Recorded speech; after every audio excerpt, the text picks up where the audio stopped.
Well, hey, welcome back to my channel. Thanks so much for stopping by. Y'all, I want to talk Kindles today. I want to get into some details and compare some Kindle models, but before we get distracted with all that, go ahead and like this video, subscribe to the channel if you haven't already, and hit that notification bell so you can keep up with the shenanigans. I want to get into some specs on a few of the Kindle models, but more than that, I want to compare some models and talk about what I like and what I don't necessarily love about some of the Kindle models that I have and that I've been using recently. So I want to compare the Kindle Scribe, the Kindle Oasis, and the Kindle Paperwhite. Let's start with the Scribe. I got a question from a friend on here.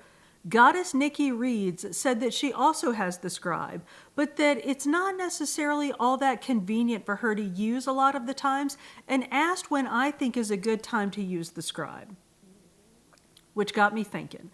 I've been meaning for a while to do this video, and I keep putting it off because I really want to like the Scribe. Y'all, it is all the things that I love in a piece of kit. It's big and it's flashy, it's shiny. It's got a 10.2 inch glare-free display. I don't know if you can see that it's glare-free because it's catching the reflection from the window in front of me, but it is a glare-free display. It's an absolute pleasure to read on. It comes in 16, 32, and 64. Y'all, you know what? Let's get into the weeds on this thing because I did a deep dive on it when I unboxed it. So if you want those just general facts on it, check out that video. But I want to talk about what I really think about the device.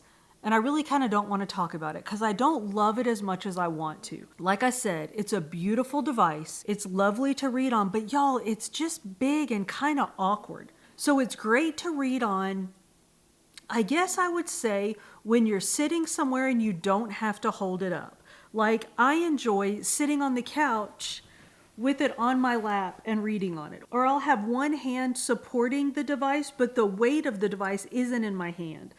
So I like that. I like reading on it outside where I'm sitting in a chair, sort of lounged, and have the weight of the device supported on something else. But if I'm reading somewhere where I actually have to support it in my hand, you can see I've got two pop sockets on the back of this thing trying to make it easier to hold.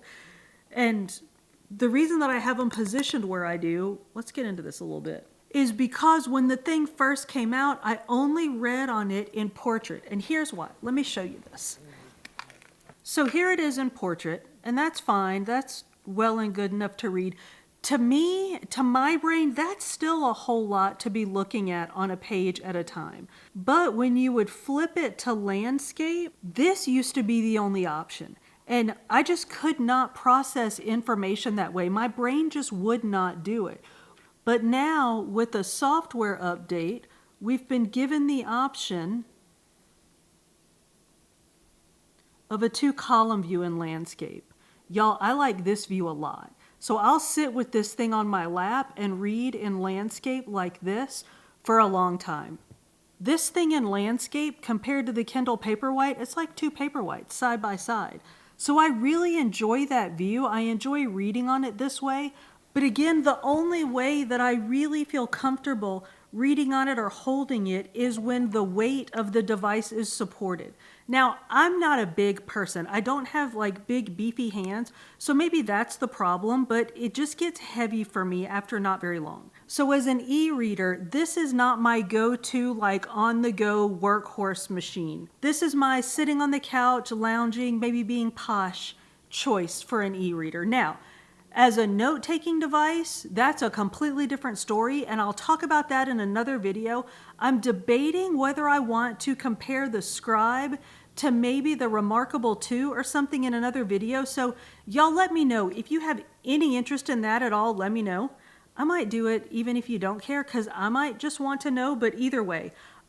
We'll have another conversation on another day about the Scribe as a note-taking device and maybe a PDF reader, because that's just a horse of a completely different color.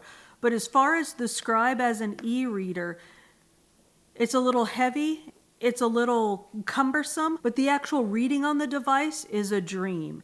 I wish I could address the battery issue, like how long the battery lasts, but my battery never goes down. It's at 88% right now. I plug it in, I don't know, once a week, leave it plugged in for a couple of hours, and we're good to go. That's my answer for when is the Scribe good to use? I would say when you're in a setting where you don't have to hold and support the weight of the device. But I still love it, and I want to love it more than I do.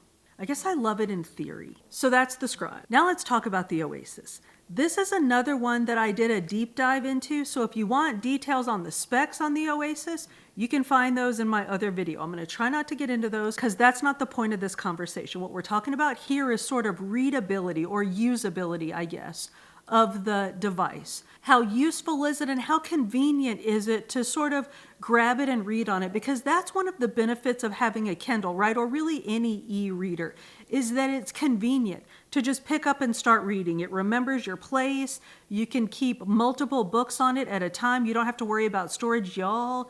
If you could see the piles of books that I have in my office right now, just waiting to be sorted and put on bookshelves that already don't have any room on them, that's one of the beauties of having a Kindle is you don't have to worry about storage.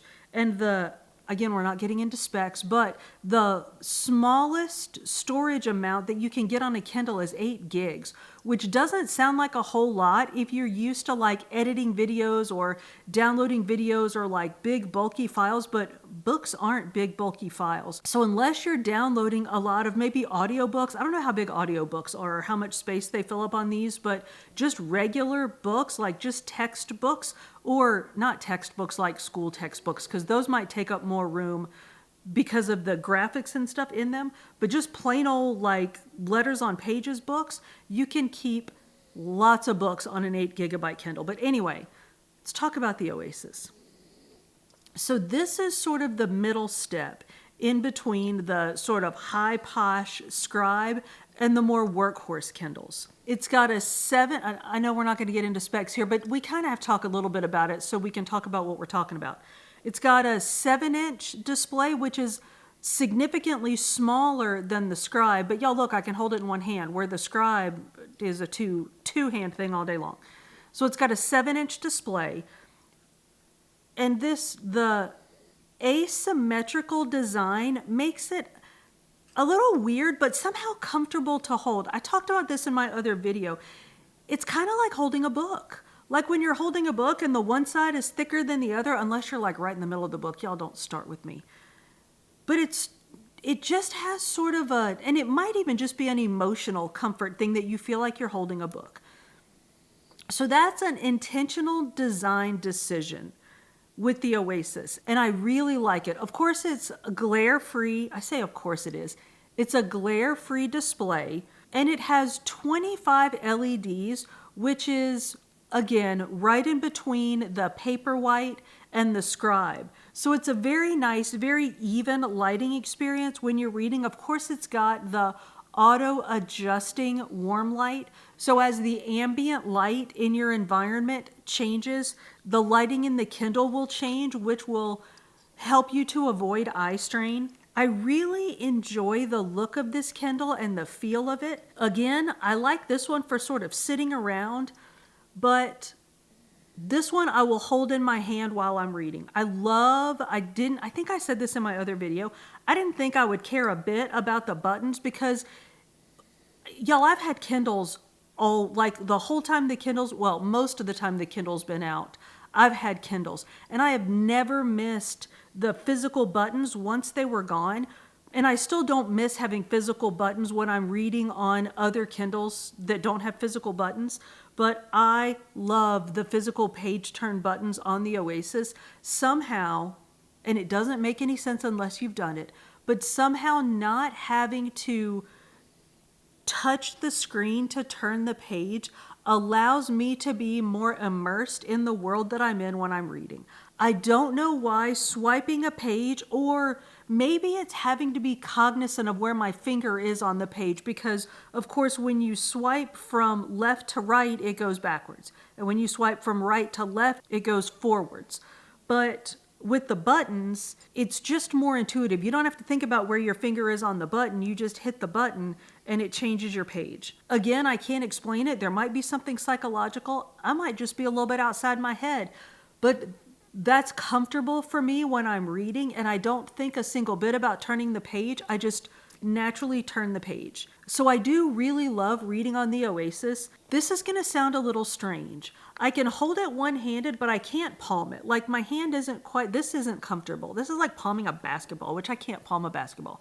But I don't sit and hold it like this. I hold it this way. So if I'm moving around or I'm not somewhere where I'm like stable, like I'm sitting over a dog right now, so I don't want to drop this thing. But like if I'm sitting on the couch and I'm reading and I drop it, I'm dropping it on the couch, no bigs. But like if I were on the bike reading, I would not be using this device because I just can't hold it that firmly or that stably. So that's one. I don't know if I would call it a drawback to this device, but that's just a limitation, I guess, that I don't read on the bike or like somewhere where I'm more prone to be a little less stable in my sort of grip on the device. I definitely talked about this in my deeper dive on the Oasis, but it's waterproof, so it can go in the drink for like, they say like 30 minutes in fresh water and like drop it in and get it out real quickly in salt water. I've not dunked mine. I have read on it in the bathtub without being overly concerned about like my finger being wet when I turned the pages or something, which y'all, I would no sooner take my Scribe anywhere near the bathtub or any kind of water than the man in the moon. I just would not be comfortable that I could not drop it, quite frankly. I'm a little dropsy. Y'all, I put cases on everything. I drop stuff. The Oasis definitely has that over the Scribe, among other things. So I like the Oasis. I enjoy reading on it. It's comfortable to hold. I don't read on the Oasis in the bed. I would and I could, I just don't because I have a Paperwhite in there that I read on. I would never try to read on the Scribe in the bed because it's just so big and bulky, which the Oasis isn't. But y'all, my absolute go-to workhorse Kindle is the Paperwhite. I love this machine. Now y'all have seen this particular one. This is the 2023 update of the Paperwhite. And I believe that calling it an update is a stretch because I think all they've done is added a 16 gig option. So it's 16 and 32. They added color options. This is, I was calling this sage green. This is agave green. It's agave in the Paperwhite and sage in the other one, although the colors look exactly the same to me, but whatever. And I figured out that and I could be completely wrong on this, I think I know this, that the denim and the sage, I'm still calling it sage, the denim and the agave come in 16 and 32 gig, and there's still an 8 gig option, but it only comes in black. The 8 gig option is, now you gotta look, because I'm not sure I'm right on this. I think the 8 gig is $139, and that's the black. And then and it's like $139.99. And for $149.99, you can get the agave or the blue or black. And it's 16, maybe 32, I don't know. Then other options come in, and I don't know all of those. But anyway, I love this device. It's comfortable to me. It's comfortable to hold. And y'all, I might be smaller than I think I am. I think that I am an average size woman. I'm 5'3". I think, I'm going to hold my hand up like you can tell. I believe that I am like an average normal size person. And to me, this is the perfect size. I can palm it. I can hold it comfortably like this for a long time. The weight of this device, I don't even notice it when I'm holding it. I have a pop socket on it to make it easier to hold for long periods of time. The other thing that I do, and I just want to throw this in quickly, this is the smaller Kindle. This is the $99 Kindle. But our friend Karen on here said that she uses the straps instead of pop sockets. So I got me a strap to try out. Y'all, this is the jam. I like this. This is the one that I keep on the Peloton bike in the garage for when I'm riding. So that's really nice. And not to be gross, but like when I'm all sweaty and stuff, so it doesn't slip or fall. Anyway, back to this Kindle. All three of these, I think I mentioned the warm light on one of the others. All three of these have warm light. The Signature Edition, and I feel like we've talked specs on Paperwhites. If so, I'll link it here because I feel like I remember talking about this, but The Paperwhite comes in sort of a regular edition. That's what this one is. And then a signature edition, which that's it. Forget all the things that I said about storage before. The signature edition is the 32 gig Paperwhite, and that's $189.99. And there are colors in that one now, but y'all, I can't let myself go look at that because I'll want to buy one. So you're going to have to go look for yourself. I don't know what the different combinations are, but like you can get it with Kindle Unlimited or not with Kindle Unlimited, but then that changes up the specs on the thing. Like I said, I can't go look at it because then I'll buy another one. So you have to go look at that for yourself. But this is sort of the base model Paperwhite. It's $139 for the 8 gigabyte. Now I'm really not sure anymore, but it comes in 8 or 16 gig. I do know that. And the pretty colors, the agave and the blue, come in 16 because that's what I got.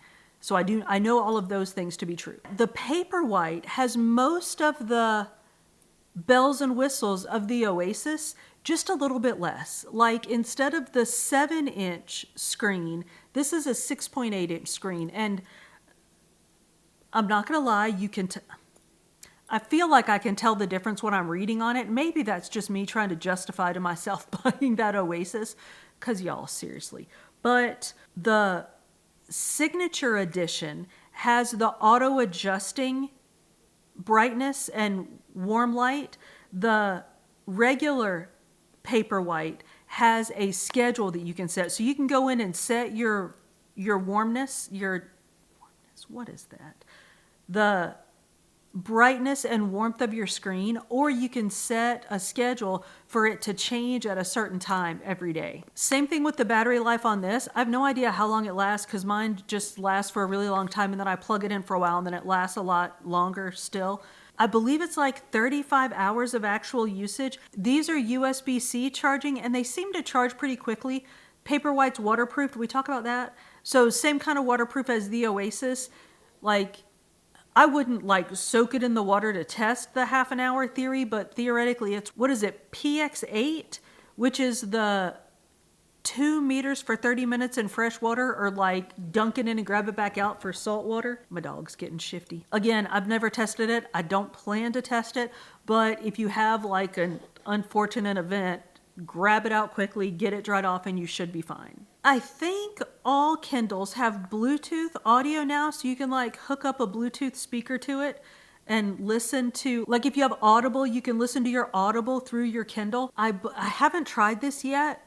Maybe I'll try it and let y'all know, but I believe that this generation of the Paperwhite, I think this is the 11th generation, and I think it'll do immersion reading. So you open the book, you open Audible, you start playing the book on Audible, and as it reads, it highlights the words it's reading, which there's lots of research that shows that that builds reading speed and comprehension, but I haven't tried it on the Kindle. I know the Oasis doesn't do it, and I think that you have to buy, y'all correct me if I'm wrong, please fill us in the chat if you've done this. I think you might have to buy the Audible narration when you buy the book, but I don't know why I think that, because that doesn't make sense. You should be able to just, I don't know.